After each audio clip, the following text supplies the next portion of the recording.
Hello friends, કેમ છો બધાય? Welcome to my YouTube channel engineer civil solutions. મારું નામ જિગ્નેશ ડગરા છે. હું તમારી સામે આજે સરસ મજાનો એક ટોપિક સિવિલ એન્જિનિયરિંગનો એન્જિનિયરિંગ ગ્રાફિક્સમાંથી પ્રોજેક્શન ઓફ પ્લેન્સ લઈ આવ્યો છું. પ્રોજેક્શન ઓફ પ્લેન્સ ટોપિકને સમજવા માટે આપણે પ્રોજેક્શન ઓફ પોઈન્ટ શું છે, પ્રોજેક્શન ઓફ લાઇન શું છે, પ્રોજેક્શન ઓફ સ્ટ્રેટ લાઇન શું છે, એ બધું સમજવું જરૂરી છે. તો એ સમજવા માટે આપણે સૌથી પહેલાં પ્રોજેક્શન ઓફ પોઈન્ટ સમજશું. બરોબર. હવે પ્રોજેક્શન્સ સમજવા માટે સૌથી પહેલાં તો તમારે 2D એન્ડ 3D ડાયમેન્શન્સ શું છે એ તમારે જાણવું જરૂરી છે. તો તમને બે આકૃતિ મેં અહીંયા સરસ મજાની બનાવેલી છે તમારા માટે. આપણે જે અત્યારે તમને જે 4 ક્વોડ્રન્ટ્સ દેખાય છે એમાં 2D ડાયમેન્શન્સ છે. આપણે 2D છે એમાં આ 1, 2, 3 અને 4 આ જે તમારા 4 એ 4 ક્વોડ્રન્ટ્સ છે. બરોબર. તમારે 4 એ 4 ક્વોડ્રન્ટ્સ છે અને ઓલવેઝ યાદ રાખવાનું આ ક્વોડ્રન્ટ્સ તમારા એન્ટી ક્લોકવાઇઝ છે. તમારે એન્ટી ક્લોકવાઇઝ મોશનમાં યાદ રાખવાનું. આ 1 અહીં આવશે, 2 અહીં આવશે, 3 અહીં આવશે અને 4 અહીં આવશે. રેડી? એટલે આ ક્વોડ્રન્ટ તમારે એન્ટી ક્લોકવાઇઝ બને તેવી રીતના તમારા માઇન્ડમાં યાદ રાખવાનું, જેથી કરીને તમારે કન્ફ્યુઝન ના થાય. હવે ઘણી વખત શું છે કે આપણે બીજા ઘણા બધા સબ્જેક્ટ્સ એવા છે, સર્વે છે કે બીજા એમાં જેમાં તમે ક્વોડ્રન્ટ્સ બનાવશો ને તો આમાં તમે ક્લોકવાઇઝ ને એન્ટી ક્લોકવાઇઝ મોશનમાં તમારે કન્ફ્યુઝન થઈ જશે. એટલે આને સમજવા માટે તમે એન્ટી ક્લોકવાઇઝ મોશન યાદ રાખવાની કે આપણે ક્વોડ્રન્ટ્સ બનાવવા હોય તો આ 1 અહીંયા આવશે, 2 અહીંયા, 3 અહીંયા અને 4 અહીંયા. ક્લિયર? ક્વોડ્રન્ટ્સ એકવાર તમારા માઇન્ડમાં ક્લિયર થઈ જાય એટલે એના પછી ઉપર, નીચે, આગળ, પાછળ આ જે ડાયરેક્શન્સ છે એ વર્ટિકલ અને હોરિઝોન્ટલ પ્લેન આ બેના રેફરન્સમાં હશે. બરોબર. વર્ટિકલ પ્લેનની આગળ, વર્ટિકલ પ્લેનની પાછળ. બરોબર. તમારો પોઈન્ટ એક્ઝેક્ટ કઈ પોઝિશન ઉપર છે એ તમારે નક્કી કરવા માટે તમને આ બધી વસ્તુ આવડવી જોઈએ કે હોરિઝોન્ટલ પ્લેનની આગળની બાજુ કઈ થાય છે, પાછળની બાજુ કઈ થાય છે. રેડી? તો સૌપ્રથમ આપણે આ 3D ડાયમેન્શન, અત્યારે આ આપણી 2D ડાયમેન્શન હતી, આ 3D માં આપણે સમજશું કે આપણો પોઈન્ટ્સ જે છે એની પોઝિશન્સ નક્કી કરવા માટે સૌથી પહેલા એની દિશા જાણવી જરૂરી છે કે આ કઈ દિશામાં છે આપણો પોઈન્ટ અત્યારે. રેડી? તો આ જે ઊભી સપાટી છે તમારી વર્ટિકલ પ્લેન છે. અત્યારે આ એક ધારી લ્યો કે આ એક ઊભી સપાટી છે તમારી અને આ એક તમારી વર્ટિકલ પ્લેન, આ એક તમારી વર્ટિકલ પ્લેન છે. ક્લિયર? અને બીજી એક સપાટી છે હોરિઝોન્ટલ. આ જે સપાટી છે તમારી હોરિઝોન્ટલ સપાટી છે જે તમે આ બનાવી છે. રેડી? HP. આ VP, આ HP. હવે આ બેને હું મર્જ કરું છું આવી રીતના. એટલે આ સરસ મજાનું એક તમને જે મેં બોર્ડમાં આકૃતિ બનાવી છે એવી જોવા મળશે. રેડી? થોડું થોડું તમે જોઈ લેજો, વિઝ્યુઅલાઇઝેશન કરી લેજો. સિવિલ એન્જિનિયર્સ છો એટલે થોડું વિઝ્યુઅલાઇઝ કરજો. હવે સૌપ્રથમ તમારે એ જાણવું જરૂરી છે કે આ વર્ટિકલ પ્લેન અને આ હોરિઝોન્ટલ પ્લેન એની આગળની બાજુ કઈ છે, એની પાછળની બાજુ કઈ છે, સામેની બાજુ કઈ છે, ઉપરની બાજુ કઈ છે, નીચેની બાજુ કઈ છે. એટલે તમારે સૌપ્રથમ તમને જે એટલે માટે કહું છું કે તમારે જે પ્રોબ્લેમ્સ આવશે એ તમને આવા ફોર્મમાં જ આવશે. ફોર એક્ઝામ્પલ તમે આ વાંચો, પોઈન્ટ વર્ટિકલ પ્લેનમાં છે અને HP ની 30 mm નીચે છે. એટલે તમને સૌથી પહેલા HP છે એનાથી 30 mm નીચે છે, પણ તમારે કઈ બાજુ, આ સાઈડ કે આ સાઈડ, એ તમારે ખાસ તમારે કન્ફ્યુઝન થાય સ્ટુડન્ટને કે કઈ સાઈડ આપણે બનાવવી. 30 mm નીચે છે. આ કન્ફ્યુઝન ના થાય એના માટે આપણે આ તમારી સમક્ષ લઈ આવ્યો છું. બરોબર. હવે આ તમારું વર્ટિકલ પ્લેન છે, આ તમારું હોરિઝોન્ટલ પ્લેન છે જે આપણે આકૃતિમાં બનાવ્યું હોય. હવે માની લ્યો કે આ તમારો પોઈન્ટ A છે, આ પોઈન્ટ A છે. હવે આ પોઈન્ટ A જ્યારે તમારો હોરિઝોન્ટલ ડાયરેક્શનમાં હશે તો આપણે આ વર્ટિકલ પ્લેન છે અને હોરિઝોન્ટલ પ્લેન છે. હવે વર્ટિકલ પ્લેન એટલે VP, હોરિઝોન્ટલ પ્લેન એટલે HP. બરોબર. આ બે મેં એમાં મેન્શન કરી નાખ્યા છે અને આ બે જે પોઈન્ટ્સ છે તમારા A' અને A મેં અહીંયા મેન્શન કર્યા છે કે ધારી લ્યો કે તમારો આ એક પોઈન્ટ છે A, આ તમારો એક પોઈન્ટ A જો અહીંયા હોય તો આ તમારું VP ની આગળ થશે. હવે તમે સૌપ્રથમ તો દિશા સમજી લ્યો કે આ વર્ટિકલ પ્લેન VP ની આ આગળની સાઈડ થશે. બરોબર. આ થશે પાછળની સાઈડ. વર્ટિકલ પ્લેનની આગળની સાઈડ, વર્ટિકલ પ્લેનની પાછળની સાઈડ. આ છે HP. બરોબર. આ HP છે. HP એટલે હોરિઝોન્ટલ પ્લેન, હોરિઝોન્ટલ પ્લેનની ઉપરની સાઈડ, હોરિઝોન્ટલ પ્લેનની નીચેની સાઈડ. ક્લિયર? હોરિઝોન્ટલ પ્લેનની ઉપર, હોરિઝોન્ટલ પ્લેનની નીચે. આ તમારે દિશા ખાસ તમારા માઇન્ડમાં હોવી જોઈએ જ્યારે તમે પ્રોબ્લેમ્સ કરો ત્યારે. આ કન્સેપ્ટ તમારો ક્લિયર થાય એના માટે તમે આ વસ્તુ તમે વિઝ્યુઅલાઇઝ કરજો. જ્યારે આપણે પ્રોબ્લેમ્સ કરશું ત્યારે પછી આની પોઝિશન્સ કેમ બનાવી આપણે એમાં સમજશું. ક્લિયર? તો આપણી આ જે પોઈન્ટ છે એ કોઈ પણ એક ઓબ્જેક્ટ છે, પોઈન્ટ આપણે લઈ લઈએ એ પોઈન્ટ આપણી અત્યારે હોરિઝોન્ટલ વર્ટિકલ પ્લેનની સામેની બાજુ એટલે કે આગળની બાજુ આપણે કહીશું કે VP ની આગળ છે તમારો પોઈન્ટ અને HP થી ઉપર છે, બરોબર? તો આને તમે કેવી રીતના લખશો? VP થી આગળ છે, HP થી ઉપર છે. રેડી? હવે VP થી આગળ ને HP થી ઉપર પોઈન્ટ તમારો અહીંયા છે, આ પોઈન્ટ છે. પછી આમાં તમારે કે ગમે એટલા ડાયમેન્શન દીધા લાવો, 20 mm 30 mm તમે સ્કેલ પ્રમાણે ડ્રો કરી લેજો, બરોબર? આ જસ્ટ તમને સમજાવું છું કે આવી રીતના થાય. પછી આને જ્યારે તમે આ પોઈન્ટને જ્યારે તમે ક્લોકવાઇઝ ડાયરેક્શનમાં ફેરવશો તો આ તમારો પોઈન્ટ આવી રીતના તમારે એક્સિસ ઉપર લાઈન ઉપર આવશે. A ડેશ તમારો ઉપર વહી જશે અને A તમારો નીચે વહી જશે. સેમ આ જ કન્સેપ્ટ છે તમારો. બેસિકલી આ કન્સેપ્ટ ઉપર આ બધા પ્રોબ્લેમ્સ આધારિત છે. તમારે માઇન્ડમાં બસ આ એક કન્સેપ્ટ યાદ રહેશે એટલે તમે ગમે એવો પ્રોબ્લેમ આવે એ તમે એની પોઝિશન્સ, પોઈન્ટની પોઝિશન્સ તમે નક્કી કરી શકશો. ક્લિયર? તો હવે આપણે આગળ વધીએ. સૌપ્રથમ 2D અને 3D માં ઘણા લોકોને કન્ફ્યુઝન્સ છે. જ્યારે તમે પ્રોજેક્શન્સ કરો ને તો 2D અને 3D સમજવું ખાસ જરૂરી છે. 2D એટલે 2 ડાયમેન્શન, જ્યાં તમને સિમ્પલ આવી રીતના કોઈ પણ આકૃતિ આપેલી હોય સીધી. દાખલા તરીકે તમને એક દીવાલ આપી છે, તો એ દીવાલનું તમારે જ્યારે પ્લાસ્ટર માપવું છે, લેન્થ અને વેડથ તમે લેશો. લેન્થ અથવા તો હાઈટ કહી દો, બરોબર? લેન્થ અને હાઈટ. તો આ જે તમારો 1 મીટર ને આ તમારો એક બીજો 1 મીટર એટલે 1 મીટર ને 1 મીટર 1 મીટર સ્ક્વેર થશે. ઈ મીટર સ્ક્વેર જે થયું એ તમારો 2 યુનિટ થયા એટલે 2 ડાયમેન્શન થયા એટલે તમે મીટર સ્ક્વેરમાં માપી શકશો. અત્યારે તમે એની થિકનેસ ને નેગ્લિજિબલ તમે એ માની લ્યો કે થિકનેસ આપણે કાઉન્ટ નથી કરતા, જસ્ટ 2D સમજાવવા માટે તમને કરું છું. અને 3D તમારે સમજવું હોય તો 3D વસ્તુ શું છે? આ 3D આકૃતિ છે. હવે એને આપણે સિવિલ એન્જિનિયરિંગ ભાષામાં સમજવું હોય તો કેવી રીતના સમજશું? આ લેન્થ આપણે લેશું, આ વિડ્થ આપણે લેશું, સોરી આ વિડ્થ લેશું અને આપણે હાઈટ લેશું. રેડી? હવે ફોર એક્ઝામ્પલ આપણે આ ક્યુબ છે, આ તમે ક્યુબ ધારી લ્યો, કોન્ક્રીટનો ક્યુબ છે. એક ડાયમેન્શન આપણો આ થયો, એક ડાયમેન્શન આપણો આ થયો અને એક ડાયમેન્શન આપણો આ થયો. તો તમે જ્યારે કોન્ક્રીટનું તમે મેઝરમેન્ટ કરશો, એમ ક્યુબમાં કરશો તો એની જે આકૃતિ બનાવી છે તો આપણે ક્યુબને આવી રીતના ડાયમેન્શન કરશું જેથી કરીને 3 ડાયમેન્શન દેખાય. તો આ ટાઈપની આકૃતિ તમારી 3D આકૃતિ થઈ જાય. આઈ હોપ બધાને આ પોઈન્ટ ક્લિયર થઈ ગયો છે 2D અને 3D no.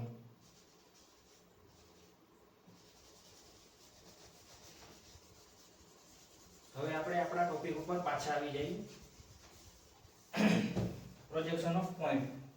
Projection of point તમારે સમજવા માટે, પ્રોજેક્શન ઓફ સ્ટ્રેટ લાઇન સમજવા માટે સૌથી પહેલા તો તમારે પોઈન્ટ સમજવા પડશે, કારણ કે બે પોઈન્ટને જોડીએ ત્યાં જ એક લાઈન બને. આ સિમ્પલ વસ્તુ, આ સિમ્પલ ફંડા છે, તો તમને ખબર જ છે.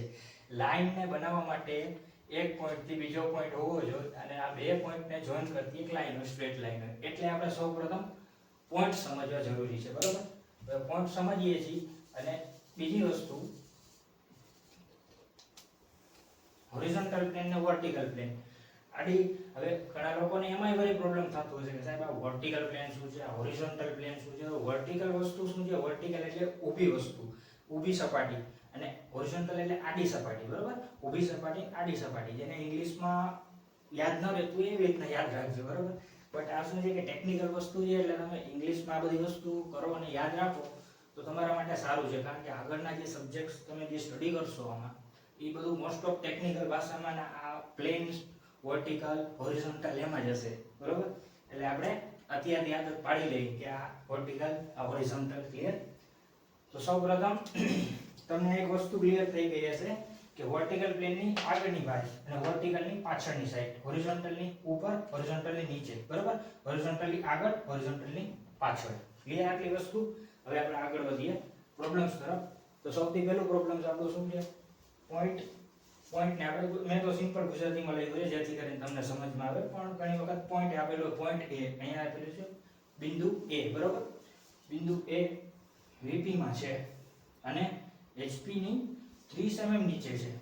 હવે શું કહેવા માંગે છે અહીંયા પ્રોબ્લેમ નંબર 1 માં કે બિંદુ A તમારું વર્ટિકલ પ્લેનમાં છે. જેમ આપણે આમાં મોડલમાં સમજી લીધું, બરોબર? આપણે જેમ આમાં જોયું હતું આપણી હોરિઝોન્ટલ પ્લેન ને વર્ટિકલ પ્લેન, બરોબર? હવે જે પોઈન્ટ તમારો છે અત્યારે પોઈન્ટ A એ તમારો વર્ટિકલ પ્લેનમાં છે, એટલે આ જે તમારી વર્ટિકલ પ્લેન છે, આ વર્ટિકલ પ્લેન છે એમાં તમારો પોઈન્ટ A છે, બરોબર? આ જે વર્ટિકલ પોઈન્ટ છે એમાં તમારો પોઈન્ટ એ છે અને HP થી 30 mm નીચે છે. હવે તમને ખબર છે કે આ તમારી HP છે અને 30 mm નીચે છે, એટલે સૌથી પહેલા તો તમારે ઈ જાણવું જરૂરી છે કે તમે કઈ ડાયરેક્શન્સમાં ઊભા છો. તમારે ઓલવેઝ તમારે આ સાઈડથી ઇમેજિન કરવાનું કે તમે આ સાઈડથી જુઓ છો, કોઈ પણ આકૃતિને જુઓ છો એટલે આ સાઈડથી જુઓ છો. તેને અહીંયાથી જોતા તમને જે ડાયરેક્શનમાં શેડો એનો થાય, શેડો એટલે પરછાયો, કોઈ પણ પોઈન્ટ હોય, કોઈ પણ વસ્તુ અહીંયા ઊભી હોય તો એનું પરછાયું કઈ ડાયરેક્શનમાં પડે, સેમ આ જ વસ્તુ તમારા માઇન્ડમાં રાખવાનું કે આનું પ્રોજેક્શન ક્યાં પડશે, જ્યાં એનું પરછાયું પડશે, તમારે એ માઇન્ડમાં રાખવાનું. તમે સામેથી જોશો ને તો આનો ફ્રન્ટ વ્યૂ ક્યાં થશે, આ દિશામાં થશે, બરોબર. હવે ઉપરથી જોશો, આ ડાયરેક્શનથી જોશો એટલે તમારો ફ્રન્ટ વ્યૂ થશે FV, જેને આપણે FV તરીકે દર્શાવીએ છીએ. અને ઉપરથી જોશો આ પોઈન્ટને અહીંયાથી તો આને કહેવાય ટોપ વ્યૂ, બરોબર. આ વ્યૂ તો આઈ થિંક તમારા ક્લિયર જ હશે, બેસિક, બરોબર. ટોપ વ્યૂ, તો આ પોઈન્ટનો ટોપ વ્યૂ તમારે જોવું હોય તો આ પોઈન્ટનો ટોપ વ્યૂ ક્યાં દેખાશે, તો તમને આ પોઈન્ટ ઉપર દેખાશે, હોરિઝોન્ટલ પ્લેન ઉપર. અને આ ફ્રન્ટ વ્યૂ પોઈન્ટનો, આ પોઈન્ટનો તમારો ફ્રન્ટ વ્યૂ જોવો છે તો આ ફ્રન્ટ વ્યૂ ક્યાં દેખાશે, એનું પરછાયું ક્યાં દેખાશે, પ્રોજેક્શન ક્યાં દેખાશે, વર્ટિકલ પ્લેનમાં દેખાશે. ક્લિયર આટલી વસ્તુ? તો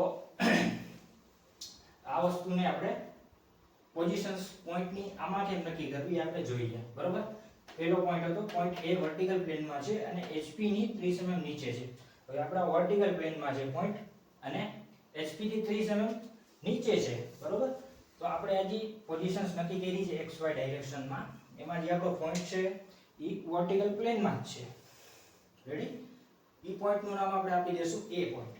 આ A પોઈન્ટ મેં તમારી માટે લખીને જ રાખ્યું છે A પોઈન્ટ, બરોબર. અને HP થી 30 mm નીચે છે, એટલે આ 30 mm નીચે આવશે, 30 mm નીચે અહીંયા, એને આપણે પોઈન્ટને નામ આપી દઈશું A ડેશ. ક્લિયર આટલી વસ્તુ? આ પોઈન્ટ નંબર 1 નું અહીંયા આપણે પોઝિશન્સ નક્કી કરી કે આ HP થી પોઈન્ટ 30 mm નીચે છે, બરોબર.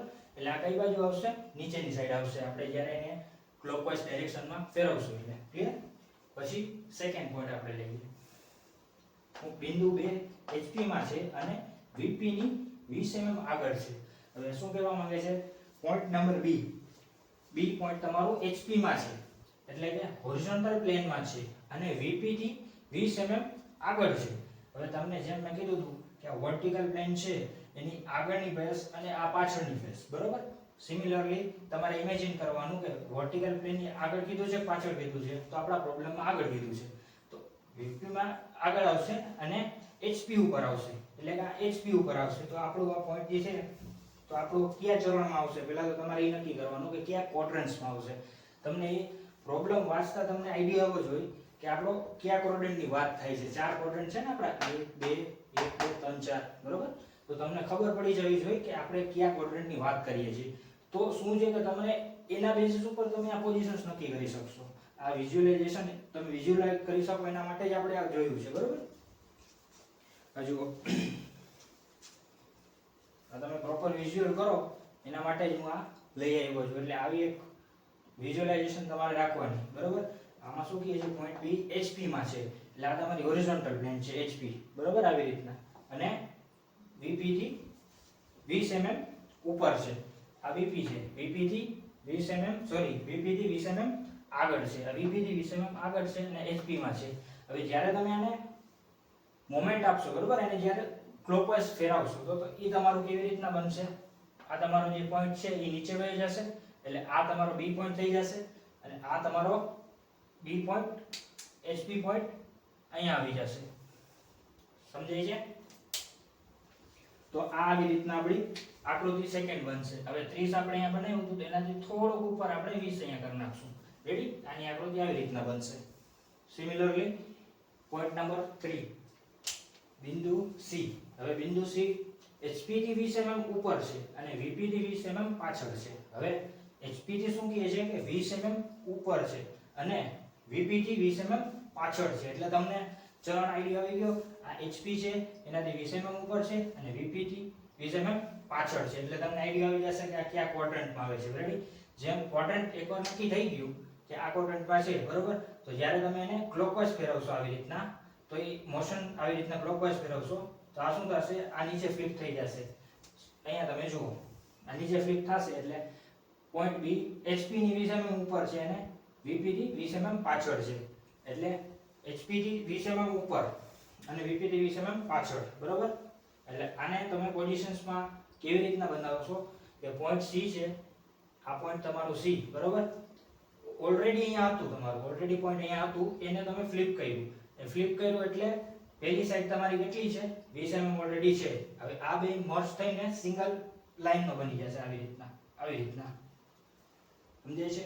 જ્યારે આ ફ્લિપ થશે ત્યારે આ બે પોઈન્ટ આ લાઈન ઉપર આવી જશે. એટલે આ C અને C ડેશ અને બેનો ડાયમેન્શન સરખા જ છે એટલે એક જ પોઈન્ટ બનશે.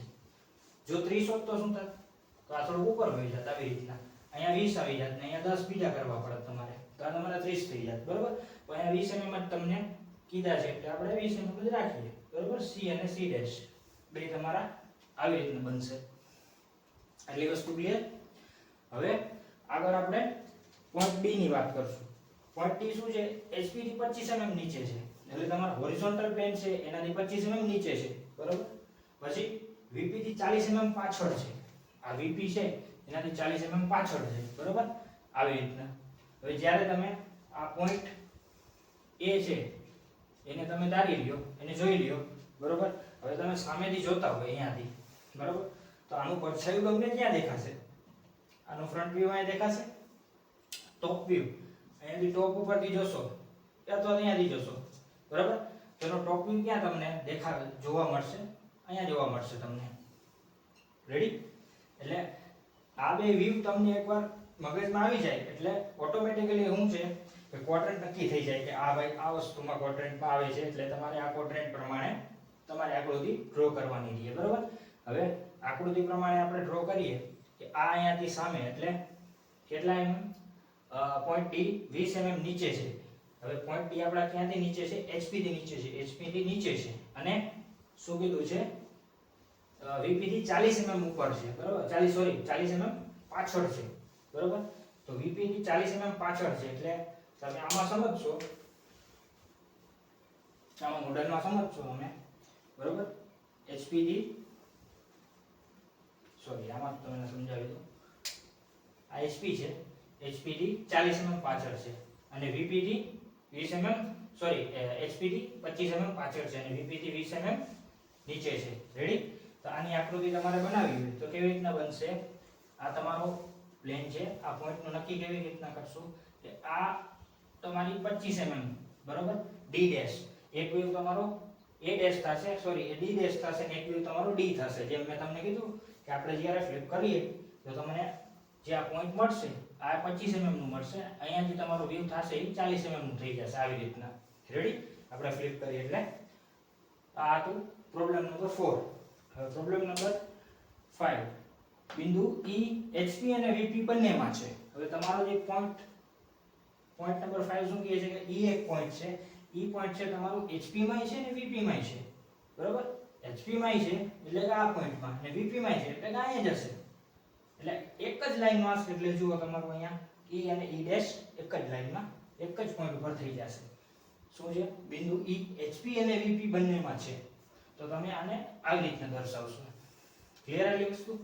પછી શું છે તમારું બિંદુ બિંદુ F HP થી 40 mm ઉપર છે, HP થી 40 mm ઉપર છે અને VP થી 10 mm આગળ છે. HP થી 40 mm ઉપર ને VP થી 10 mm આગળ, બરોબર. એટલે આ સાઈડના ક્વોડ્રન્ટમાં આવશે. જ્યારે એને તમે ફ્લિપ કરશો તો આ શું થઈ જશે? તમારું F પોઈન્ટ છે એને F કહી દો, એક વ્યૂ ને F ડેશ આપી દો, બરોબર. આ તમારું જે VP ની 40 mm આગળ, VP ની 40 mm આગળ આ સાઈડ થઈ VP ની આગળની સાઈડ અને HP થી ઉપર, આ HP થી ઉપર એટલે આ સાઈડ આવ્યું તમારું. જ્યારે તમે આમ ફ્લિપ કરીને આને બનાવશો એટલે 40 mm તમારું ઉપર ને આ 10 mm અહીંયા આવશે તમારું. રેડી? આને તમે નામ આપી દો F ડેશ ને આ થઈ જશે તમારું F. ક્લિયર એટલી વસ્તુ?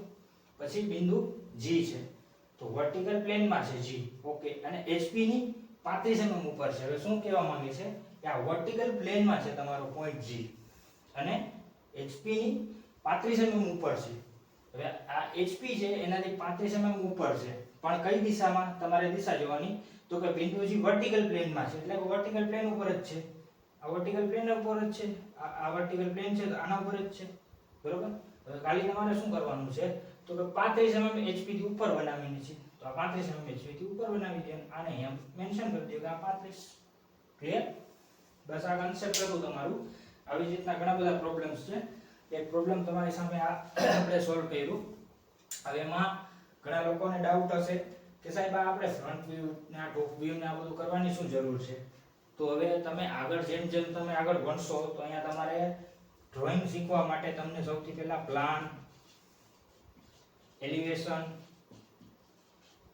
અને સેક્શન આ બધા ડ્રોઈંગમાં તમને સમજવા માટે તમારે વ્યૂઝ ના કન્સેપ્ટ એકદમ ક્લિયર હોવા જોઈએ, તો જેથી કરીને તમને આ પ્લાન, એલિવેશન, સેક્શન સમજવામાં ઈઝી પડે અને એનું એનાલિસિસ તમે કોઈ પણ ડ્રોઈંગનું એનાલિસિસ કરવામાં તમને ક્યાંય પ્રોબ્લેમ ના પડે. એના માટેનો જે આ સરસ મજાનો કન્સેપ્ટ છે એન્જિનિયરિંગ ગ્રાફિક્સમાં આપણે આપેલું છે, બરોબર? એનાને લાગતા કોઈ પણ તમને ડાઉટ્સ હોય કે કોઈ પણ વસ્તુનું તમારે આમાં ન સમજાયું હોય તો મને એકવાર કમેન્ટ્સ કરીને જણાવજો, બરોબર? આપણે આવતા લેક્ચરમાં સરસ મજાનો ટોપિક, એક સરસ મજાનો સિવિલ એન્જિનિયરિંગનો વિડિયો બનાવીને મૂકશું. Thank you.